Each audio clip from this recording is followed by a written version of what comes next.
అందరికీ నమస్కారం అండి. తెలంగాణ ప్రభుత్వం గురువారం నుంచి అభయహస్తం దరఖాస్తులను స్వీకరిస్తుంది. అయితే ఈ దరఖాస్తును ఉచితంగా ఎలా పొందాలో నేను ఈ వీడియోలో చెప్తాను. అంతకన్నా ముందు వీడియోని అయితే లైక్ చేయండి. మీరు వీడియోని లైక్ చేయడం వల్ల ఈ వీడియో ఇంకొంతమందికి అయితే షేర్ అవుతుంది. ప్రజలు ఈ దరఖాస్తు కోసం జిరాక్స్ సెంటర్లు, మీ సేవా కేంద్రాల వద్దకు భారీగా చేరుకుంటున్నారు.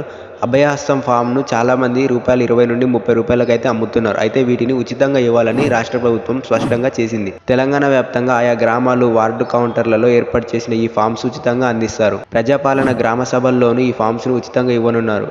వీటి కోసం ₹1 కూడా ఖర్చు చేయాల్సిన అవసరం లేదని అధికారులు చెబుతున్నారు. ఉచితంగా ఇచ్చే ఈ అప్లికేషన్ని ఎవరూ డబ్బులు చెల్లించవద్దని కోరుతున్నారు. ప్రభుత్వ ఆఫీసుల్లో వీటిని ఉచితంగా అందిస్తారని స్పష్టం చేస్తున్నారు. ప్రస్తుతం తెలంగాణ రాష్ట్ర వ్యాప్తంగా ప్రజాపాలన కొనసాగుతోంది. కాంగ్రెస్ ప్రభుత్వం ఇచ్చే పథకాలు పొందడానికి జనం అంతా అభయహస్తం అప్లికేషన్ దరఖాస్తు చేసుకోవాల్సి ఉంది. మీకు ఈ అభయహస్తం దరఖాస్తు కావాలంటే కింద డిస్క్రిప్షన్లో లింక్ ఇచ్చాను, అక్కడ నుండి మీరు డౌన్లోడ్ చేసుకోవచ్చు. గ్రామ సభల్లో ఈ దరఖాస్తును అందజేయాల్సి ఉంటుంది. జనవరి 6 తేదీ వరకు ఈ గ్రామ సభలు నిర్వహిస్తారు. ఆ తర్వాత మీ మండల గ్రామస్థాయి లోని ప్రభుత్వ ఆఫీసులో దరఖాస్తు చేసుకోవచ్చు. అభయహస్తం కోసం ఏమేం కాపీలు కావాలంటే ఆధార్ కార్డ్ నెంబర్, అలాగే ఒక xerox copy, ration card xerox copy, phone number, gas connection number, అలాగే గ్యాస్ కంపెనీ పేరు కూడా ఉండాలి. మీ భూమి పాస్ పుస్తకం, అలాగే సర్వే నెంబర్లు, విస్తీర్ణ వివరాలు, కరెంట్ మీటర్ నెంబర్.